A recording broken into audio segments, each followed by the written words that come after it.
안녕하세요.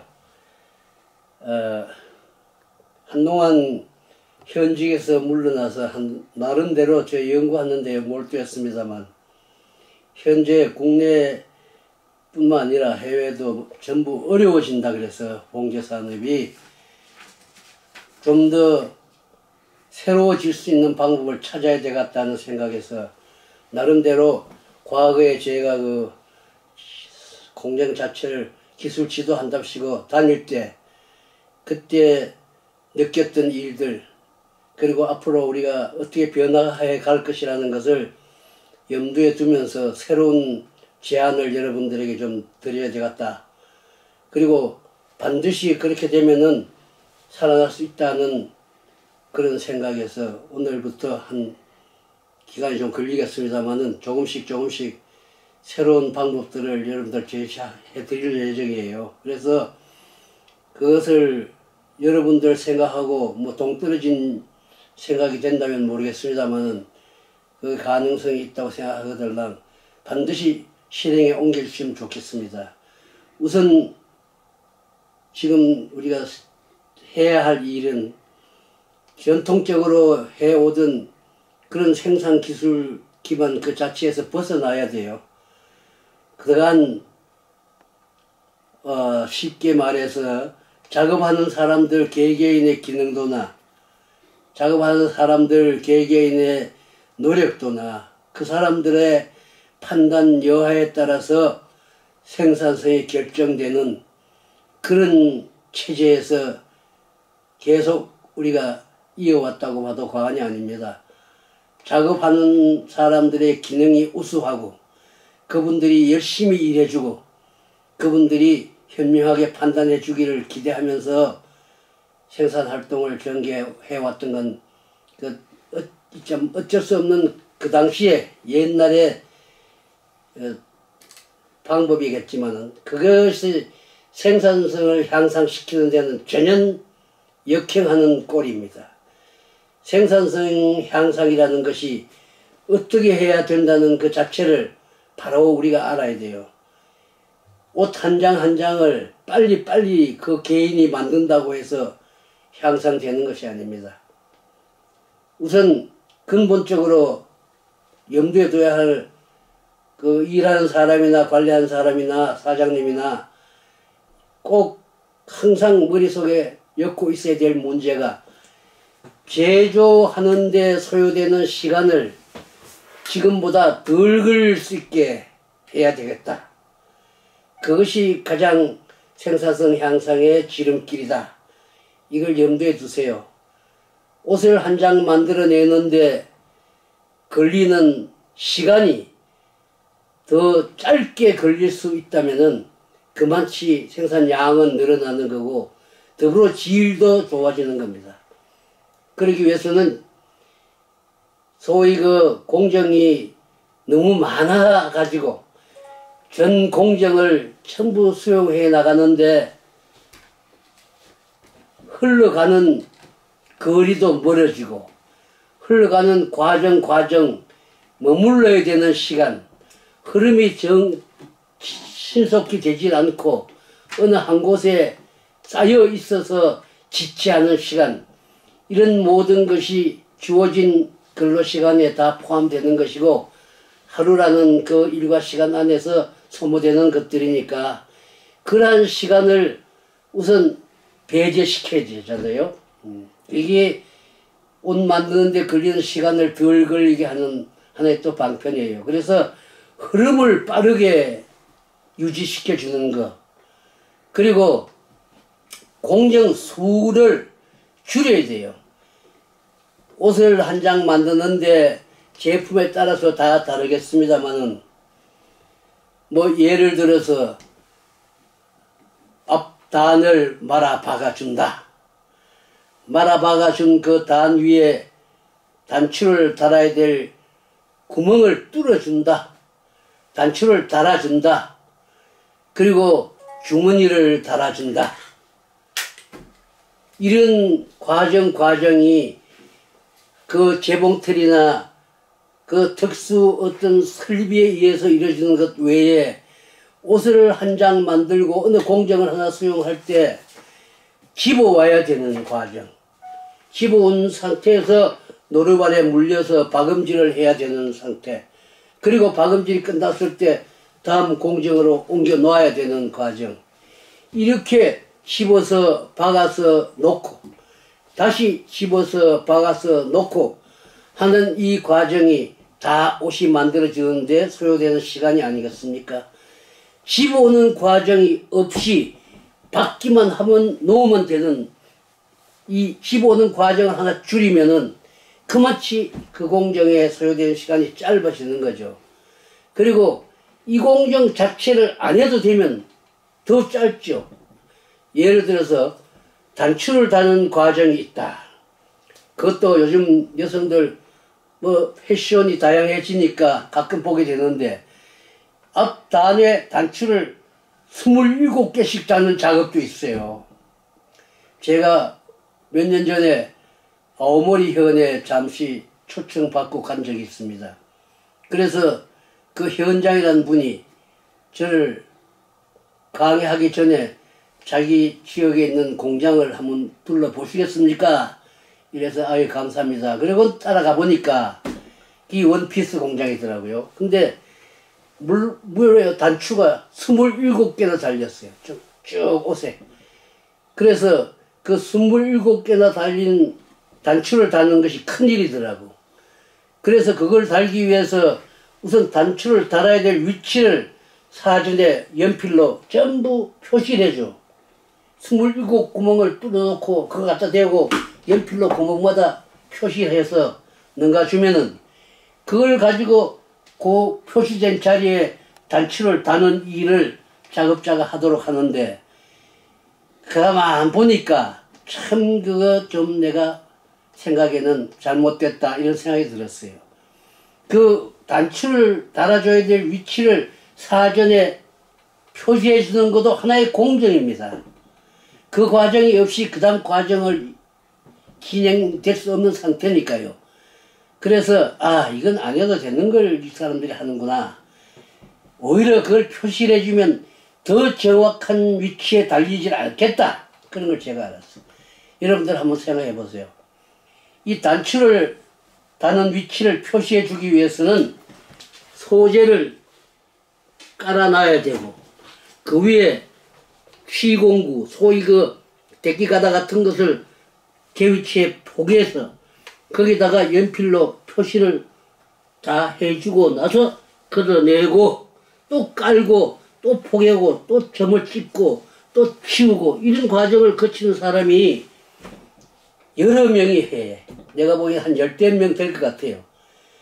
그래서 그럼 그거 작업을 하기 위해서 바위가 있어야 되고 이 작업대 주위에 작업물을 놓아야 되는 부대 설비도 필요하고 다 표시를 한 뒤에 한테 또 모아야 되니까 놓아주는 공간도 필요하고 이렇게 해서 집어서 하고 다시 놓고 이래서 어느 정도 모이면은 이걸 또 다른 쪽으로 옮겨가야 되고 이 상당한 시간이 소요되는 것 같고 그걸로 인해서 오히려 정확한 위치에 그 단추를 달기도 대단히 어렵겠다 그런 생각이 들었어요. 여러분들 한번 생각해 보세요. 이렇게 앞판이 저래서 쭉 쨌다면 여기 단추를 답니다. 이렇게 단추를 달도록 되는데 이 단추를 달아야 될 위치를 이 간격이 일정해야 되고 똑같아야 되겠죠. 여기하고 그리고 여기서부터 여기까지의 거리도 또 다 일정해야 되니까 여기 단추를 달아줄 위치에 미리 이렇게 표시를 해주는 것이 굉장히 정확하고 좋겠다. 이래 얘기를 생각을 하겠죠. 그러나 정확치 않습니다. 여기 시루시가 여기 되어 있다면은 여기서 단추를 달기 위해서는 그 사람이 정확히 이렇게 단추가 놓여질 수 있겠습니까? 아니면 이 단추는 이렇게 되고 그 다음 단추는 이쪽으로 치우칠 수 있어요. 그리고 여기 그 다음 것은 반대로 이렇게 또 치울 수도 있지 않겠어요? 이건 엄밀히 따지면 정확지 않습니다. 그래서 아예 이 작업을 하지 마라. 시루시 하지 말라고. 시루시 하는 일을 하지 말고, 여러분들 잘 아시겠습니다만은 이 단추를 달아주는 기계가 암이 그려져 있다. 앞으로 여기 작업자가 앉으면은 이렇게 바라보고 있잖아요. 여기가 단추가 달리는 지역이라고 한다면은 요 간격을 결정 지어 주기 위해서 여기서부터 여기까지의 거리에다가 스토퍼를 하나 달아주면 된다고. 더 이상 원단을 놓으면은 들어가지 않게, 여기까지밖에 안 들어가게 이렇게 놓이는 거죠. 이렇게 놓이게 하면 되는데, 여기서부터 여기까지에다가 다시 함석 쪼가리 하나 달아줘야 돼. 딱 붙여주면은 제일 첫 단추만 달고, 그 다음부터는 단추 달린 목에 그 다음 단추를 딱 끼고 원단을 당기면은 두 번째 자리에 오는 거리죠. 달고, 그 다음에 달린 걸 다시 목을 걸고 그 다음 걸 이렇게 걸어 나가면은 항상 정확하고 빠르고, 시루시 작업 자체를 없애면서도 정확하면서도 이 작업을 위해서 주어진 공간도 필요 없어지고, 그 작업을 하던 사람도 월급 안 줘도 다른 거 시키면 되죠. 그래서 이런 것이 탈공수화라고 해요. 공정수를 줄이라. 그리고 공정수도 줄이면서 작업하는 사람도 불필요하게 되니까 일석이조 아닙니까? 그래서 모든 생산성 향상을 위해서 해야 될 일들은 여러 가지가 있을 수 있습니다. 이렇게 공수를 아예 줄이는 일, 그리고 탈기능 인력화라고 해서 기능을 불필요하게 만들고 인력을 덜 쓰게 하고 하는 것도 1인당 생산성을 향상시키는 가장 원칙적인 어떤 기술이라고 할 수 있어요. 우선 기능이 꼭 있어야 되는 게 아니고, 또 기능이 인력이 더 필요하지도 않고 더 줄이고, 그러면서 생산성, 1인당 생산성은 더 높아질 수 있으니까요. 이런 방향으로 가는데, 과거에 해오던 것처럼 작업은 한 사람 한 사람의 그 숙련된 기능도에 의존하면서 그 사람이 열심히 일해 주기를 바라면서, 그리고 그 사람이 정확히 현명하게 판단해 주기를 또 기대하면서 거기 매달려서 생산 제품의 품질을 의뢰하는 작업 형태는 빨리 벗어나야 돼요. 그래서 저는 제일 먼저 여러분들한테 살아남기 위한 하나의 방편으로 작업원들 개개인의 기능도에 의존하는 생산체제에서 빨리 탈피하라. 그리고 생산성 향상이 어떻게 하면 가능해질 수 있던 방향을 확실히 인식시켜줘야 되겠다. 생산성 향상을 시키기 위해서는 뭘 어떻게 해야 된다는 걸 다 모릅니다. 시간이 덜 걸리면 되죠. 그 덜 걸리는 걸 그래 어찌하면 덜 걸리는지 누군가가 그걸 리드해 가야 되잖아요. 소위 말해서 작업은 의존도보다는 작업을 끌고 가는 생산 관리자의 역할이 더욱 중요하죠. 큰 역할, 그 사람들이 공장의 이익의 정도를 좌우하는 위치에 있는 분들이에요. 작업원들 덕에 먹고 살아라 생각하면 안 돼요. 경영서도 마찬가지예요. 그 사람들이 어떻게 함으로 해서 생산성이 훨씬 높아질 수 있는 길들이에요. 거기가 다 생산되는데 작업 과정에 소요되는 시간을 덜 걸리게 하는 방법, 그리고 일하는 사람이 덜 피로하게 일하게 할 수 있는 방법, 그리고 더 즐겁게 일할 수 있는 환경, 이런 거 전부 그 리더가 해야 될 일들 아니겠어요? 그리고 생산성 향상이라는 것이 생산량만 정확히 높이 많이 나오게 한다는 것보다도 제품의 질이 항상 높고 안정된 가운데 지속성이 있어야 되고, 그리고 납기도 항상 보다 시킬 수 있는 그런 작업이 진행될 수 있어야 되지 않겠습니까? 그래서 모든 걸 생산성 향상을 전제로 하는 여러 가지 방법들을 한번 우리가 생각해내면서 그걸 실행에 옮기는 역할을 담당하고 그걸 끌고 가야 할 사람이 많은 활동을 해야 되는 것이 앞으로 개선해 나가야 할 새로운 생산관리 체제가 아닌가, 저는 그렇게 생각해서 오늘 제일 먼저 여러분들 강의에서 말씀드리고 싶은 것은 생산을 위한 기술 기반을 작업원들의 개개인의 기능도의 의존도가 높은 과거의 전통적인 작업 방식에서 이젠 탈피해서 관리자들의 선도 역할을 강화시키는 새로운 체제로 전환해야 된다. 이걸 제가 강조를 드립니다.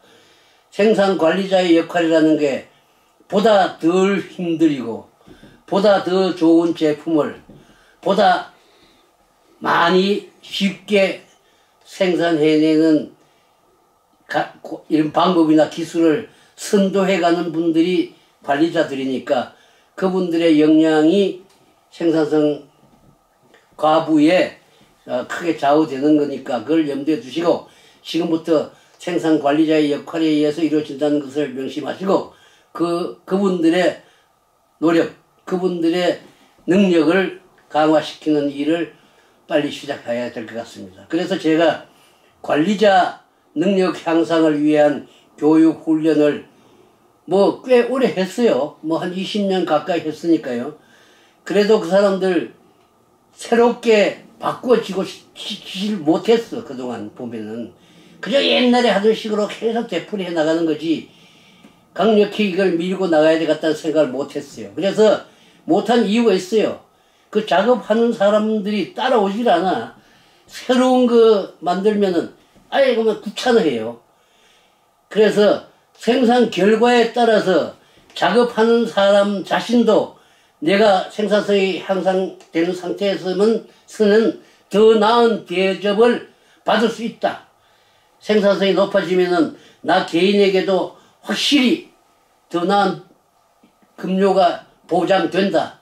아니면 내가 더 많은 노력을 했으면 거기에 대한 별도의 대가가 보장된다든가 이런 어떤 제도적인 장치가 없어서 그런가 봐요.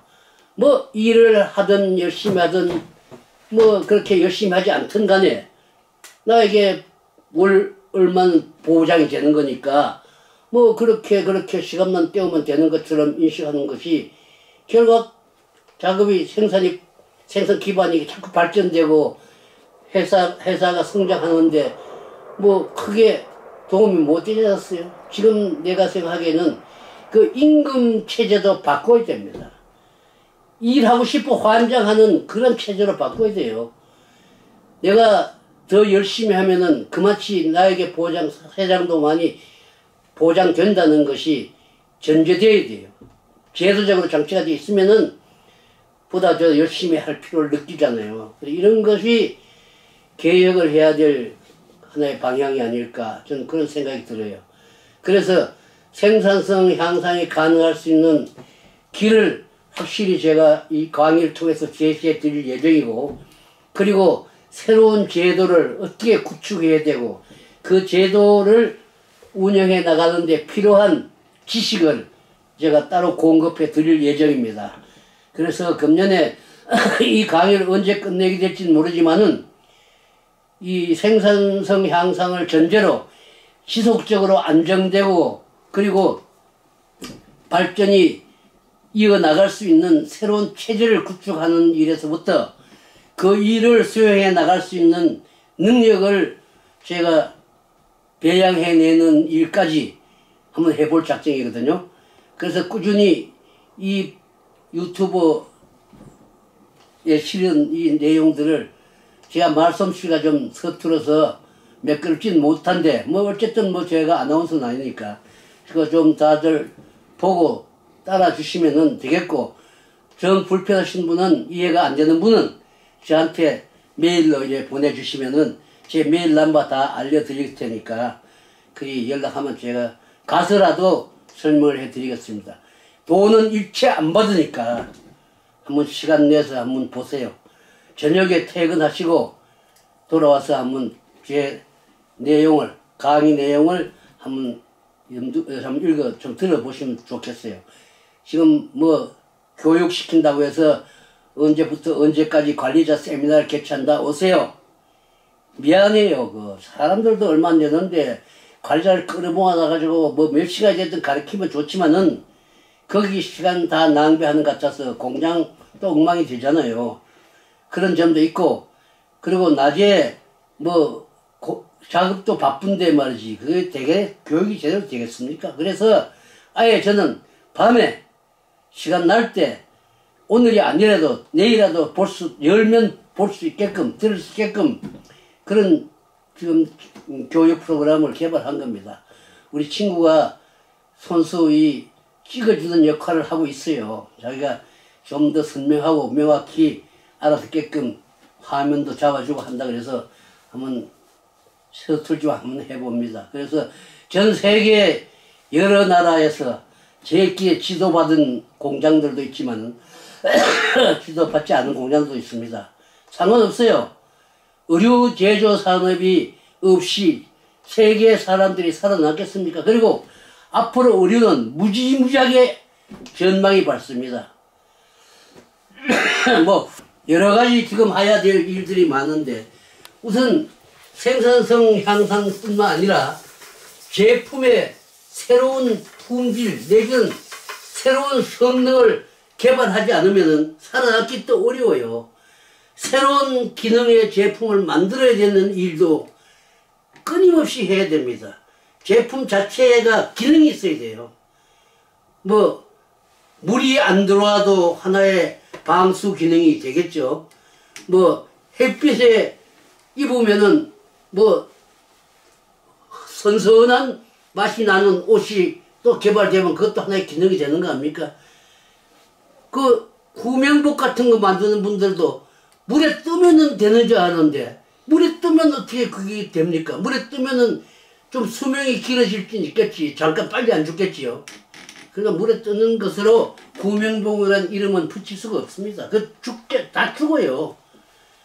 물에 뜨되 콧구멍이 밑으로 나와야 돼요. 이렇게.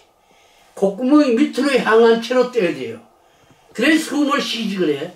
바닷 가운데 그래 벌렁 자빠져가지고 파도가 쳐가지고 물이 다 들어갔는데 어떻게 살겠어요. 뿐만 아니에요.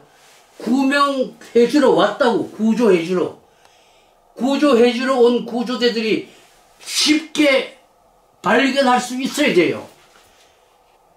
그 뭐 헬리콥터에서 내려다봐도 보이지도 않고 파도물 때문에 보이든지 신호가 가든지 어떤 나를 발견할 수 있는 어떤 기능이 또 부과되어야 됩니다. 그리고 하룻밤새 못 건져내면은 그 다음 밤에 추워서 얼어 죽으니까 얼어 죽지 않게 보온도 돼야 돼요. 그런 기능들을 다 갖춘 그런 옷을 구명복이라고 하는 거지. 물에 둥둥 뜨는 거는 그 뭐 뜨는 기능밖에 더 있어요. 그게 안 돼. 그래서 우리는 지금 이 시대가 요구하는 새로운 제품이 전부 만들어져야 된다. 방탄복도 그래요. 총알만 안 맞으면 어떻게 칼은 들어갔는데 어떡하겠어요. 여러 가지 기능이 확실한 제품들을 우리 지금 만들어야 됩니다. 전투복을 만들면은 전투하는 사람이 밤에 뭐 순찰도 돌겠죠. 그 최전방에서 그냥 순찰 돌면 뒤에서 뭐 뿌시럭뿌시럭 뭐 돼지가 지나가는지 뭔지 모르죠. 그러나 적군이 가까이 나를 추적하고 있는지도 모르는데 돌아보면 안 되잖아요. 돌아보면 먼저 쏘면 죽잖아요. 안 돌아봐도 앞에서도 볼 수 있어야 돼요. 이렇게 딱 뒤에 누구 온다. 어느 위치에 있다. 소위 후방, 좌우, 사방이 전방을 향해서 다 확인될 수 있는 그런 옷, 그게 이제 전투복이죠, 이게. 예를 들면은, 이런 모든 옷들이요, 나름대로 용도에 충실할 수 있는 어떤 기능을 갖춘 옷을 우리는 또 만들어내야 됩니다. 지금 우리 옷계통에서 고생하시는 여러 사장님들이나 관리자들이나 작업원들 다 마찬가지입니다. 정말로 할 일도 많고 꾸준히 해야 될 과제들이 많아요. 그래서 포기하지 말고 식당 하면 돈 뭡니까? 똑같아요. 어렵더라도 이 분야에서 살아남을 수 있는 세기를 찾는 것도 우리들이 앞으로 해야 될 큰 과제니까요. 우리 함께 뜻을 모으고 지식을 교류하고 뭔가 살아남을 수 있는 세계를 찾아보는 겁니다. 내 가끔 여기 친구들 옷 같은 거 보면서 얘기를 해요. 여기 뭐 자수를 한다고 옷에. 자수한 건데 뭐 글씨인지 보이지도 않아. 모양만 뭐 수 났다는 건데 뭐라고 썼는지도 확인도 안 되는 글씨예요. 너 왜 그렇게 잘 안 보이냐고요? 자수한 것이. 야, 이게 실이 뭐 120대냐 비스코스다. 120대냐 비스코스 해가지고 그렇게 자수하면 안 보이지, 이 사람은. 75대냐 아스테이트로 한번 해봐. 선명하지 않냐, 이거야. 뭔가 옷을 하나하나 만드는데도 이제 옛날과 달라서 뭔가 그 용도에 그리고 그 목적에 분명히 부응할 수 있는 그런 옷을 만드는 기술이 필요하지 않겠나. 그래서 이런 게 다 관리 역량 여하에 딸려진 거 아닙니까? 작업원이 뭐 여기 시기를 뭘 쓰라 하는 거 아니지 않습니까? 기획한 사람, 소위 관리하시는 분이 사전에 기획도 하고 하는 거니까 그런 분들을 빨리 양성해야 될 그런 그것도 중요한 과제니까 여러분들 지금 제가 뭐 단순한 얘기를 가지고 이렇게 광범위하게 확대시키는 것 같은데 그냥 그래 하면 안 돼요. 그래서 지금 우리 봉제 공장들이 인원이 많이 돼서 한 10명이고 20명이고 1개 라인을 구성해 가지고 자 너는 마이다데를 달아라, 넌 단추구멍을 뚫어라, 넌 단추를 달아라, 넌 에리를 달아라, 넌 소매를 달아라, 넌 와길 치라, 카우스를 달아라, 뭐 여러가지 분업 형태의 작업을 하잖아요. 이게 가장 좋은 방법이에요. 옷 한 장을 만드는데 소요되는 시간이 한 사람이 한 장을 다 만들려면 상당한 시간이 걸리잖아요. 한 사람이 분할된 고공정만 끝내면 옷이 한 장이 나오는 거니까. 내가 60초 걸린다면 60초 단위로 10명이 나눴으면 600초 걸리겠죠. 그 각자 60초 하면은 60초에 한 장이 나오는 거니까 좋은 방법이에요. 특히 해외에서 인원이 좀 많고 작업자들의 수용이 용이한 공장 같은 것은 당연히 검토해야 될 과정인데 이제는 월급제 같은 건 하면은 그게 효과가 없어요. 개개인의 생산 결과에 따라서 그 사람의 성과급, 소위 얼마 정도의 돈을 지급하는 제도적인 장치가 있다면은 좋겠죠. 그러면 내가 얼마를 했으니까 얼마를 가져갈 수 있다는 것도 본인도 알고. 제가 옛날에요 미국에 우리 친구 공장에 한번 갔었습니다. 사무실 뭐 조그맣죠. 근데 그 친구하고 얘기를 좀 하고 있는데 이 실타래를 말이지 일한 놈이 그 대부분 남자들이니까 멕시칸들 이걸 그냥 내가 일하는 그 사장 사무실 거기 들 던졌어요.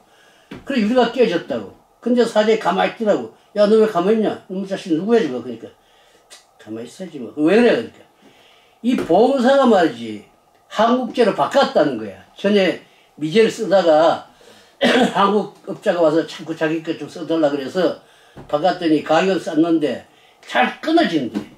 그래서 박으려고 그러면 끊어지고 하니까 얘가 자기 생산량을 확실히 많이 못 만드는 거야. 그게 많이 만들어야지 돈도 많이 타갈 텐데 자꾸 못 만드니까 이게 신경질나니까 그냥 이걸 막 더 만들어야 되겠는데 쉽게 봉사 이런 걸 갖다 줘갖고 내가 일을 못 하잖아. 그 일하고 싶어 환장하는 거 아닙니까 그 사람. 그런 분위기가 생산성이 향상되는 분위기예요. 그래서 제가 이번 강의를 통해서 우선 생산 기술 기반을 재정비해야 되겠다. 그리고 생산성 향상이 가능할 수 있는 길이라는 게 제조 소요 시간을 보다 단축시키는 길을 찾아야 되겠다. 그 인식해달라고. 동작을 적게 해서 시간을 덜 걸릴 수 있고 크게 하는 것보다도 적게 하면 시간이 덜 걸리지 않겠습니까? 야 예를 들어 이런 것도 있어요. 재봉틀을 자 75cm 높이다. 폭이 1m 20이다. 이게 60이다 그러면 여기 편편하게 놓이면 좋은 줄 아세요? 편편하면 놓으면 안 돼요. 재봉틀 속에 있는 기름이 흘러내리지 않을 정도로 하면 설치해야 돼요. 이렇게 노루발에서 딱 꼽아서 씩 박으면 저절로 미끄러 내려가게끔 해야 된다고. 그래 힘이 덜 들잖아요. 손으로 밀어내면 동작이 커져요 이게. 그래서 앞에는 조금 앞다리는 올리고 뒷다리는 조금 낮춰야지. 그냥 편편하게 해야 되는 건 줄 알고 그냥 구부리고 앉아서 그냥 허리 다 할 맛이 다 되잖아요. 이걸 딱 이걸 올리고 내려오면 이 허리 펴지게 작업하잖아요. 제가 옛날에 지도하러 다닐 때 그렇게 고쳐줬습니다. 그렇게 하라고. 그랬더니 일하는 아가씨가 아이고 불편해서 안 되겠어요. 이 불편해요. 그래서 안 하더라고. 삐져. 그래서 내가 그래도 해봐야 되니까 사장이 아이 됐어. 얘네들 하세요. 그거 왜 그래요? 그러니까 아이 쟤 삐져서 안 나오면 나만 고생해요. 걔 삐져서 안 나오면 걔 덕에 지금 먹고 사니까 걱정해서 못 바꾸게. 그래 코스타리카에 가서 내가 그때 청바지 하는 공장에서 실어 갔더니 이게 무겁다고 원단이. 그러니까 잘 이렇게 밀어내니까 팔 아프고 말이야. 그래 이걸 내가 딱 붙였어. 12도로. 그래 서서히 들어가니까 그 아가씨가 그냥 좋아해요. 나한테 뽀뽀를 하더라니까. 그래서 뭔가 받아들이지도 않아 한국 사람들은. 그래서 우리나라 사람들 욕할 게 아니고 그게 전통이에요. 그래서 새로운 체제를 구축해 갈 수밖에 없는 시점이다. 봉제해가지고 앞으로 잘 먹고 잘 살 수 있는 세기를 모색할 필요가 있는데 그러기 위해서는 지금 하고 있는 개개인의 기능도에만 전적으로 의존하는 체제는 절대 안 됩니다. 관리자가 땀을 흘려야 돼요. 관리자 역량에 의해서 좌우된다는 거 빨리 여러분들 인식해 주시고 새로운 관리 체제를 구축하자. 제가 첫 번째 시간은 이걸 얘기하고 싶어요. 그래서 관리라는 것을 감독으로 착각하는 분이 많아요. 감독하고는 전혀 다릅니다. 관리자가 훌륭하면은 종업원들이 줄을 서 그 사람 밑에. 그 사람 밑에서 일하면 모든 게 수월하고 소득도 늘어나고 그 사람 시킨 대로 하면은 즐겁기도 하고 말이지. 그래서 그런 관리자가 있어야 된다는 거. 그래서 관리자가 유능한 사람들이 많이 있으면은 그만치 유리하고 관리자의 역할이라는 것이 우리 회사의 능력이 어느 정도라는 것을 파악할 수 있는 정도의 기능, 그리고 하루 8시간을 작업을 하는 시간이 정해져 있다면 8시간이 어떻게 쓰이고 있는지를 조사해 낼 수 있는 사람, 그리고 이 옷이 만들어지는 데는 어떤 과정이 불가피하게 요구된다는 것, 그리고 어떤 공정에는 어떤 작업 조건이 설정되는 것이 가장 효율적이라는 것, 이런 걸 사전에 계획하고 설계하는 능력이 있어야 됩니다. 이 방법들을 우린 지금 새롭게 공부를 해야 돼요. 몰라요 사람들이. 카오스를 달았어. 이 카오스를 달았는데 이 카오스가 양쪽이 균형이 안 잡혔다. 이게 돌아갔다 이거지. 왜 돌아갔냐? 내가 어떻게 재보니까 이 역설계에서 이 내려온 선이 와끼지. 그러니까 여기서 이런 선이 끝까지 닿는데 이 간격이 맞지. 요 거리가 요쪽하고 딱 재보니까 차이가 엄청나. 그러니 카오스가 돌아간 거 아닙니까? 그래서 이게 왜 그렇게 했어요? 한쪽은 이쪽에서부터 박아 나간다고. 노루발이 여기 딱 걸려서 싹 빠나가요. 이쪽은 단추가 달린 쪽에서 달아 나가니까 한쪽은 이쪽에서 박고 한쪽은 이쪽에서 박으니까 이게 사람이 하는 일이 그래 똑같이 하기 어렵죠.